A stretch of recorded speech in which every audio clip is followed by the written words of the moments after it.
अस्सलाम वालेकुम। इस वीडियो में बात करेंगे शोल्डर डिस्टोशिया की। शोल्डर डिस्टोशिया की मैं डिलीवरी कराऊंगा। Basically shoulder dystocia is your obstetric emergency and it's very life threatening condition for the foetus, क्योंकि इसकी एक कॉम्प्लिकेशन यही है कि फीटल डेथ हो सकती है। Shoulder dystocia is defined as के difficulty in delivering the shoulders of foetus after the delivery of head.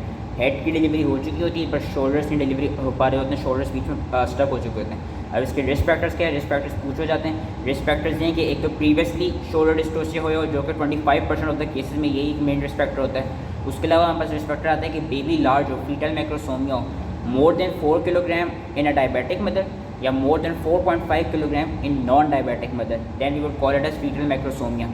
Diabetes, gestational diabetes या प्रीवियसली मदर को टाइप 2 डायबिटीज़ या टाइप 1 डायबिटीज़ की हिस्ट्री हो, उन केसेस में ज़्यादा देखा जाता है। उसके अलावा ये देखा गया है कि मेल फीटस हो, मदर का स्टेचर हो, मदर का शॉर्ट हो, सेफेलोपेल्विक डिस्प्रोपोर्शन हुई हो, या और कॉजेज़ में हमारे पास आ जाते हैं कि जो प्रेगनेंसी है वो पोस्ट टर्म हो जाए, पोस्ट डेट हो जाए, उसमें भी शोल्डर डिस्टोशिया हो सकता है। उसके अलावा कुछ आयोट्रोजेनिक कॉजेज़ आ जाती हैं, like prolong first stage of labour, prolong second stage of labour, instrumental vaginal delivery and oxytocin की ऑगमेंटेशन हो रही हो, तो उसका जो निमोनिक है, हेल्पर निमोनिक है and shoulder dystocia is very very important. तो हम अब हेल्पर को हम करते हैं किस तरह हमने शोल्डर डिस्टोशिया करना है। हेल्पर का एच और ई में करा देता हूँ, फिर एल से आगे हम उसमें मॉडल भी करेंगे। H is call for help. सबसे पहले कोड एक होता है हमारे पास, कोई हम कोड प्रेस करेंगे, उसका शोल्डर डिस्टोशिया का अलग कोड होगा। फॉर एग्जांपल कोड रेड हम बोलेंगे, कॉल फॉर हेल्प करेंगे senior obstetrician, paediatrician, nursing staff, जो भी ये कहते हैं सीनियर स्टाफ होता है, उसको हमने बुलाना है। ई से फिर हमने एपिजियोटमी का कट दे देना है। एल से अब हमने मदर को मिक रॉबर्ट्स पोजीशन में रखना है, लेग्स को अपलिफ्ट कराने मिक रॉबर्ट्स पोजीशन में रखना है। एल क्या होती है वो मैं मॉडल में करके दिखा नहीं सकता, पर बेसिकली याद रखना है कि मदर की प्रेजेंटेशन ऐसे होनी चाहिए कि जो लेग्स हैं वो हाइपर फ्लेक्स्ड होंगे, एबडक्टेड होंगे एंड एक्सटर्नली रोटेटेड होंगे नी जॉइंट से, सॉरी हिप जॉइंट से।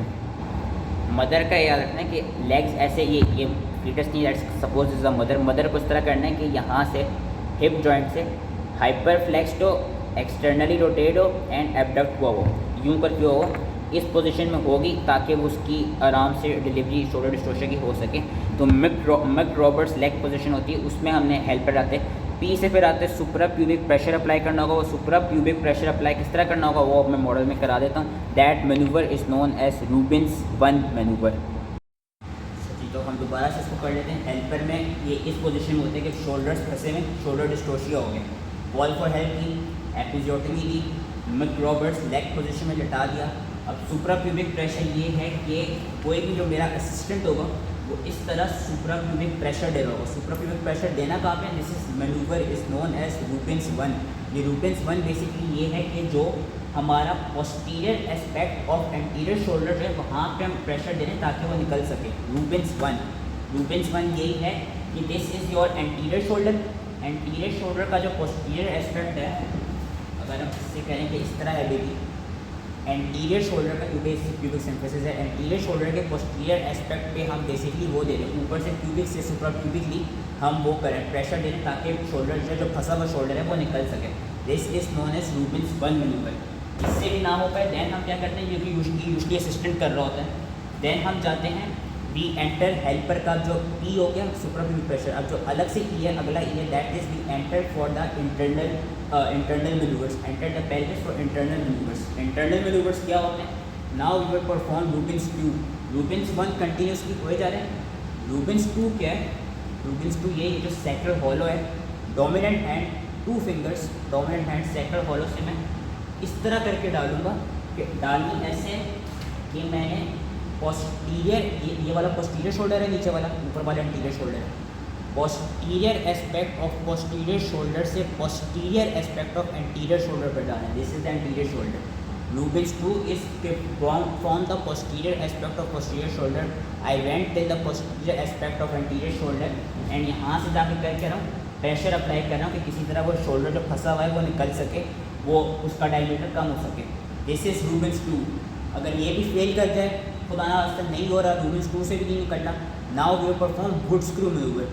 वुड स्क्रू मैनूवर क्या है? वुड स्क्रू ये है कि वुड स्क्रू में हम क्या करेंगे, अब हम पोस्टीरियर एस्पेक्ट, अब हम anterior aspect of posterior shoulder, यानी जो नीचे पोस्टीरियर शोल्डर है, पोस्टीरियर शोल्डर जो है इसका जो एंटीरियर एस्पेक्ट है ना, यहाँ से हम प्रेशर अप्लाई कर रहे हैं।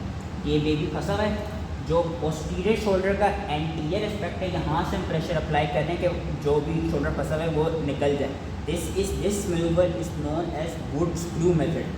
वुड स्क्रू भी नहीं काम करे, अब हम क्या करेंगे, दोनों Rubin screw and Wood screw, Rubin one साथ साथ चले जा रहे हैं, रूबिन स्क्रू और वुड स्क्रू को कंबाइन करेंगे कि इसमें 2 हाथों की जरूरत होगी, 2 फिंगर्स के posterior aspect of anterior shoulder and your क्या कहते हैं anterior aspect of posterior shoulder. इन दोनों जगहों पर मैं प्रेशर दूंगा ताकि होपफुली बेबी ऐसे हो जाए एंड यूँ करके मैं डिलीवर कर दूँ। अगर क्या कहते हैं कंबाइन होके भी नहीं हुआ, रूबिन्स 2 और वुड स्क्रू को कंबाइन होके भी नहीं हुआ, then I would go for reverse Wood screw manoeuvre. Reverse Wood screw manoeuvre क्या है? रिवर्स वुड स्क्रू मैनूवर ये है कि बेसिकली अब मैं क्या कर रहा हूँ, anterior aspect of anterior shoulder and posterior aspect of posterior shoulder reverse कर दिया। पहले मैं क्या कर रहा था, पहले जब दोनों वुड स्क्रू को और रूबिन स्क्रू को कंबाइन कर रहा था तो मैं एंटीरियर शोल्डर का पोस्टीरियर एस्पेक्ट और पोस्टीरियर शोल्डर का एंटीरियर एस्पेक्ट इस तरह दे रहा था। अब उसी चीज़ को रिवर्स कर दिया, this is known as reverse Wood screw. Anterior shoulder का एंटीरियर एस्पेक्ट, पोस्टीरियर शोल्डर का पोस्टीरियर एस्पेक्ट, यूँ करके अब मैं प्रेशर दे रहा हूँ ताकि होपफुली बेबी इस तरह निकल जाए एंड शोल्डर्स रिलीज हो जाए एंड बेबी को डिलीवर हो जाए। अगर इन सब से भी डिलीवरी नहीं होती फीटस की कि we enter the internal rotatory manoeuvres, इन सब से भी फीटस की डिलीवरी नहीं हुई, अब हम किस पे जाएंगे, we will perform Gaskin manoeuvre. Gaskin manoeuvre ये कि आप मदर से बोलेंगे आप सिजदे की हालत में चली जाएँ, ऑल फोर्स पे चले जाएँ ताकि उससे होपफुली ईजिली आसान हो जाए। गैस्किन मैनूवर से भी नहीं होता, so we go for Pringle crisp can manoeuvre.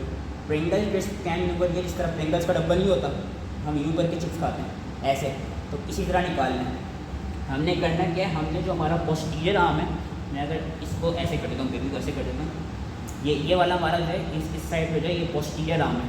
Posterior arm पे करना क्या है, क्यूबिटल फोसा पे इस तरह प्रिंगल की तरह हाथ रखना है एंड हमने इसको ऐसे करके निकालना है, यूँ चेस्ट के आगे से निकाल के इस तरह करके आर्म निकालना है पोस्टीरियर आर्म को, ठीक है। क्यूबिटल फोसा से पकड़ा यूँ चेस्ट के पास से लेकर आना है, ऐसे करके निकालना है। ऐसे निकालेंगे खुद ब खुद ही एंटीरियर शोल्डर भी आ जाएगा एंड बेबी डिलीवर हो जाएगा। बेसिकली हम करा क्या रहे हैं, क्यूबिटल फोसा पे रख के यूँ चेस्ट की तरफ से लेकर आना है, पोस्टीरियर आर्म को यहाँ से रिमूव करना है, this is your Pringle crisp can manoeuvre. फिर एंटीरियर शोल्डर भी खुद ब खुद ही रिलीज हो जाएगा। अगर इससे भी नहीं हुआ देन हम क्या करेंगे, we will go for secondary attempt. दोबारा फ्रॉम द स्टार्ट यही सारे मैनूवर्स परफॉर्म करेंगे जो हम रूबिन्स 1 कर रहे थे। रूबिन्स 1 किया, रूबिन स्क्रू किया, वुड स्क्रू किया, रिवर्स वुड स्क्रू किया, गैस किया, दोबारा करेंगे। सेकेंडरी अटैम्प्ट से भी नहीं हुआ सका baby deliver, now we will go for your secondary manoeuvre. Secondary manoeuvres में क्या आता है, पोस्टीरियर एक्सिलरी स्लिंग, कि जो पोस्टीरियर एक्सिला है जिसमें हमारे पास ब्रेकेट प्रेगनेंसी के काफ़ी चांसेस होते हैं, उसको बिल्कुल पोस्टीरियर आर्म, पोस्टीरियर शोल्डर में जो पोस्टीरियर एक्सिल है यूँ स्लिंग की तरह बाहर निकालना है। स्लिंग नहीं होता, स्लिंग की तरह बाहर निकालना है, इसमें ब्रेकेट प्रेगनेंसी के काफ़ी चांसेस होते हैं, ये होता है। उसके अलावा हम क्या परफॉर्म कर सकते हैं, वी कैन परफॉर्म सिम्फिजियोटोमी, कि बेसिकली जो मदर की क्यूबिक सिम्फिसिस है उसको काट देंगे, सिम्फिजियोटोमी कर देंगे। या हम सबसे जो करेंगे तीसरा, वो हम करेंगे जावानेली मैनूवर। जावानेली मैनूवर ये जावानेली मैनूवर में बेसिकली बहुत रेयर होता है, पर तब तक यूजुअली फीटस की डेथ हो चुकी होती है एंड उसमें हम अगर फीटस जिंदा भी है तो भी फीटस वजाइनली डिलीवर नहीं हो पा रहा होता। उसमें हम क्या करते हैं, हमने जो लेबर का सारा प्रोसेस नहीं पड़ता एट फायर वो रिवर्स करते हैं। अब हमने बच्चे को वापस अंदर डालना है, ऑसिपिटो एंटीरियर पोजीशन में वापस अंदर डालना है। आपने इंजेक्ट करना है टर्ब्यूटली सबक्यूटेनियसली टर्ब्यूटली देना है मदर को, ऑसिपिटो एंटीरियर पोजीशन में लेके वापस उल्टा लेके जाना है ताकि अब हम बेबी को सी सेक्शन के थ्रू डिलीवर कर सकें, आइदर लाइफ और आइदर डेड बेबी। जावानेली मैनूवर में ये है कि आपने सबक्यूटेनियसली टर्ब्यूटली इंजेक्ट किया, टर्ब्यूटली इंजेक्ट करने के बाद ऑसिपिटो एंटीरियर पोजीशन में आप जो एट फायर हमने लेबर का पड़ा था वही सारा उन्होंने रिवर्स करके ऊपर तक पूरा लेके गए एंड सी सेक्शन से डिलीवर करा देंगे। एंड ये भी नहीं हो सकता, and last is abdominal rescue in which we perform hysterotomy. So that was all related to shoulder distortion. Hope इस समझ में आ गया। हेल्पर इसका निमोनिया के इसकी कॉम्प्लिकेशन पूछी जाती है, सबसे कॉमन कॉम्प्लिकेशन फीटल डेथ हो जाती है एंड इसका टाइम याद रखने के लिए विदिन 6 मिनट्स परफॉर्म करना है। अगर 6 मिनट्स में नहीं परफॉर्म कर सके तो फीटस डेथ हो जाएगी। उसके अलावा क्या क्या कॉम्प्लिकेशन है, ब्रेकेड प्लेक्सिस पैल्सी हो सकती है, fracture of euros, fracture of clavicle, hypoxic ischaemic injury हो सकती है, एंड साथ में मटरनल बात करें तो जेनेटर ट्रैक का ट्रॉमा एंड पोस्टमार्टम हेमरेज इसकी कॉम्प्लिकेशन है। अगर आप लोग लीव करें लीव के वीडियो में दोबारा से एक वो क्या कहते हैं इसको दोबारा करके दिखा देता हूँ। हेल्प पर दोबारा मैं शोल्डर डिस्टॉर्शन कर रहा हूँ। एच से कॉल फॉर हेल्प, ई से एपिजोटमी, एल से मैं क्रॉबर्ट्स लेग पोजीशन में अम्मा को लिटाया कि hyperflex at hip joint externally rotated and abducted. E से पी से सुप्राप्यूबिक प्रेशर लूबिन स्पनम दे रहे हैं at the posterior aspect of your anterior shoulder, ये हमारे एंटीरियर शोल्डर का पोस्टीरियर एस्पेक्ट। फिर जो इंटरनल रोटेटिंग मूवमेंट्स थी उसमें हमने ये था जो लूबिन स्क्रू था कि हम यू टू फिंगर गए from the posterior aspect of posterior shoulder to posterior aspect of anterior shoulder, यहाँ से प्रेशर दिया। ये नहीं काम किया, we went for Wood screw. Wood screw क्या है? Wood screw is posterior, Wood screw is anterior aspect of posterior shoulder. उससे भी नहीं काम हुआ, दोनों को कंबाइन किया। कंबाइन करके भी नहीं हुआ, reverse Wood screw. Reverse Wood screw क्या है? Anterior aspect anterior shoulder, posterior aspect posterior shoulder, reverse किया। रिवर्स से नहीं हुआ, अम्मा को बोला सिस्टे की हालत में जाएँ। गेवेंस जो गेवेंस की मैनूवर था वो हमने परफॉर्म किया। उसके बाद क्या किया, जो पोस्टीरियर आर्म को रिलीज़ करना था किस तरह, प्रिंगल क्रिस्प कैन मैनूवर से। जो प्रिंगल क्रिस्प कैन होता है उस मैनूवर से हमने, अगर हम ऐसे करें यूँ क्यूबिटल फोसा पे रखा, चेस्ट के पास से लेके चेस्ट के पास से ऐसे करके हमने निकाल लिया। इससे भी नहीं हुआ, दोबारा ट्राई किया, दोबारा नहीं हुआ। Secondary manoeuvres posterior axillary sling, symphysiotomy, Zavanelli manoeuvre and abdominal rescue. I hope shoulder dystocia easily समझ में आ गया हो। It was for a tricky. Thank you.